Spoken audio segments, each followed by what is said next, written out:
Hello and welcome to the Shelf Life. It's me, Paul, and today we're going to take a look at the recently released Travis Scott Air Jordan 1 Low OG. Okay, so ito yung box niya. We have two colorways, the tropical pink and the shy pink. Okay, so ito yung box niya. So box pa lang, alam mo, pink na agad yung laman. So nung unang nakita ko to, akala ko pang women's siya, pero turns out na pang men's siya, pero pwede din of course sa women's. So sa loob, so tinanggal ko na yung laman. We have yung Cactus Jack branding sa sneaker paper o sa tissue paper. Okay, so individually wrapped din siya. Alright, so tara, let's take a look dun sa mga shoes. So, eto sila. Sobrang ganda nila sa personal. Very premium talaga yung dating niya. And yung color niya maganda talaga. Even though sa Pilipinas hindi masyadong sanay na yung mga guys nagsusuot ng pink. Pero for this one, ano talaga, it's hard to ignore, no, na maganda siya. And ako very excited na ako na isuot sila. Meron akong confession pala. Hindi ako talaga familiar kay Travis Scott.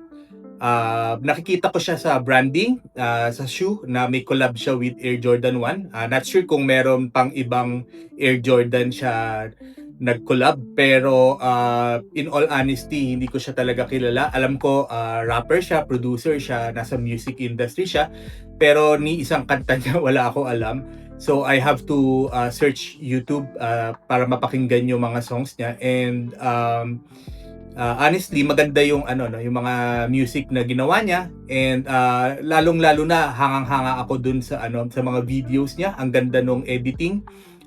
Parang mas maganda pa yung special effects kaysa dun sa mga ibang movies, So ayun, yun yung confession ko. Ayan, so let's proceed. Start muna tayo dito sa tropical pink na color. Ito yung louder version, mas louder and mas parang brighter na version dun sa dalawa. So makikita natin na yung swoosh niya, tropical pink. Then yung upper, shy pink. Then itong white na to is muslin. Okay. Sa toe box niya, shy pink.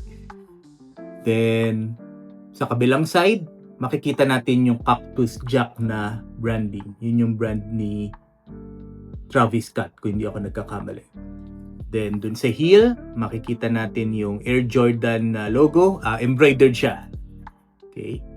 So pagdating naman sa tongue, okay, so makikita natin yung Nike Air na branding. Then meron kang ulit na Cactus Jack na branding dito sa may tongue. Alright? So pagdating naman sa shoelace, so meron ditong white ba to or muslin pa rin. So maganda yung material, no, yung quality nung lace niya. So manipis siya. Okay? So smooth. So maganda talaga yung pagkakagawa. Sa inside naman, sa insole, makikita natin yung name ni Travis Scott, pero it's backwards. Then you have the Nike Air branding. Tapos dun sa pinakadulo makikita niyo yung Cactus Jack ulit. Ayan. So ganda ng presentation niya. Okay. So moving on, ito yung right shoe. Then let's go dun sa left shoe naman. So ayan. So ito makikita natin yung Cactus Jack na branding ulit. Okay, consistent siya dun sa right shoe. Okay. So this time naman sa tongue. So different yung left and right, sorry. Different yung design nila, okay? So doon sa tongue nakalagay naman dito Nike lang, hindi Nike Air. Then you have the heart shape here. Sabi nila na dapat daw noong Valentine's Day ito ni-release pero na-push back end of May or early June. So yeah, we have the Cactus Jack branding again sa tang. Alright, so pagdating naman sa loob, you have here another two pairs of laces. Meron kang yung tropical pink, then shy pink. So talaga complete package tong shoe na to, tong pair na to. Then sa heel, so instead of yung Air Jordan logo, what we have here is yung Cactus Jack ulit. Okay, so hindi sila match, so magkaiba sila. So very very unique talaga siya. Now pagdating sa loob, kikita natin the Jumpman logo, then another Cactus Jack branding, then sa pinakadulo yung Air Jordan branding naman. Ayun. So very very nice. Ang ganda ng design niya, very very unique. So talagang tumatawag ng attention tong shoe na to. So ayun. So move on naman tayo doon sa shy pink na variant. Ayan, so let's take a look naman dun sa shy pink na variant. Okay, so ayan, so ibang-iba yung colors niya versus dun sa tropical pink. Makikita nyo dito sa swoosh, shy pink yung color niya. Now, pagdating dito, sail, then you have muslin, then sa tang, so you have the, ewan ko lang, medyo very soft pink no yung ginamit. So the Nike Air branding here sa tang, then you have the Cactus Jack branding din sa tang, katulad dun sa tropical pink. Okay. Now pagdating sa back, you will see the Air Jordan logo, embroidered din siya.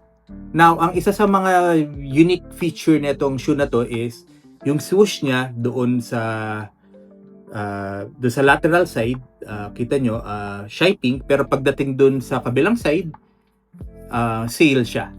Okay, so iba yung nasa labas, iba rin yung nasa loob. Okay, so magandang siya, magandang combination. Then you also have the Cactus Jack branding here. Okay. Now, pagdating sa lace, so maganda pa rin yung quality niya, smooth. Okay, so sa inside naman, sa insole, kagaya nung sa tropical pink, you have the Travis Scott branding, the name Travis Scott, baliktad siya. Then merong Nike Air. And then sa pinakadulo, hindi ko alam kung kita nyo, is yung Cactus Jack na naman na branding. Okay? So ito yung right shoe.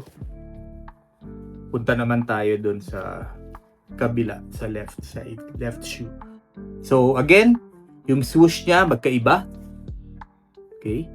So you have the same branding here. Okay? Pagdating naman sa tang, Nike logo, and yun nga, merong heart shape na naman. Sabi nila, Valentine's daw to dapat i-release. The Cactus Jack branding again. So, similar style doon sa tropical pink. Then, iba rin yung, yung nasa heel sa kabilang shoe. Naman siya, Travis Scott branding ulit, Cactus Jack. So, ayan. So, magkaibang design. Okay? Right, then meron ka ding extra pairs of laces. So meron kang ano bang color to? Parang brown. Okay, so hindi ko sure kung ano yung exact color nito. Pero ito yung something different no compared sa tropical pink. Parang yung yung shy pink na laces, medyo parang mas thicker siya.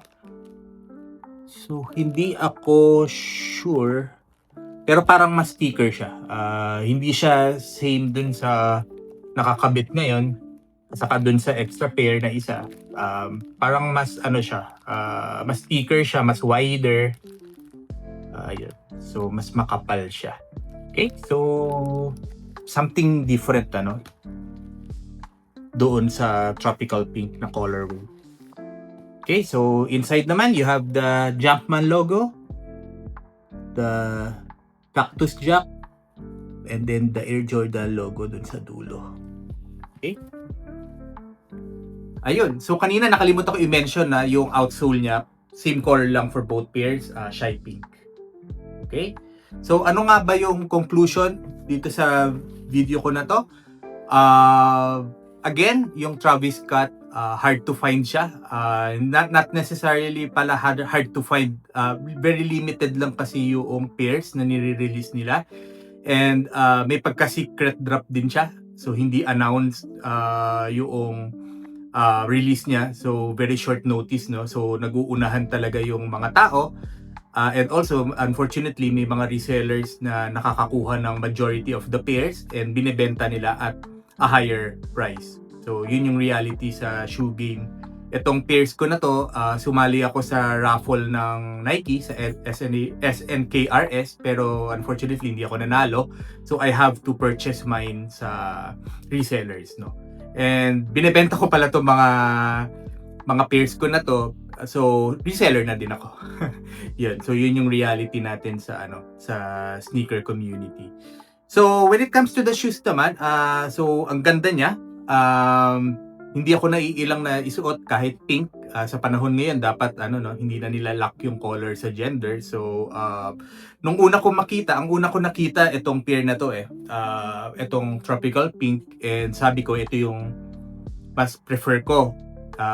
Kasi medyo mas mas louder yung color niya, so mas bolder, hindi siya sobrang pink, no? Pero nung nakita ko sa personal itong shy pink, nagbago agad yung pananaw ko kasi ang ganda niya, ang linis tignan. And feeling ko kapag madami kang light colored na damit, bagay na bagay ito sa iporma, no? I-combination. Though sa case ko kasi mas madami yung dark colored shirts ko, dark colored na clothes ko, kaya parang mas bagay ito. Pero either of the two, kung ano yung unang mabili, kung ano yung matitira, yun na lang yung akin. So, ayun. So, thank you for watching this episode and looking forward to seeing you again sa susunod. Thank you and God bless.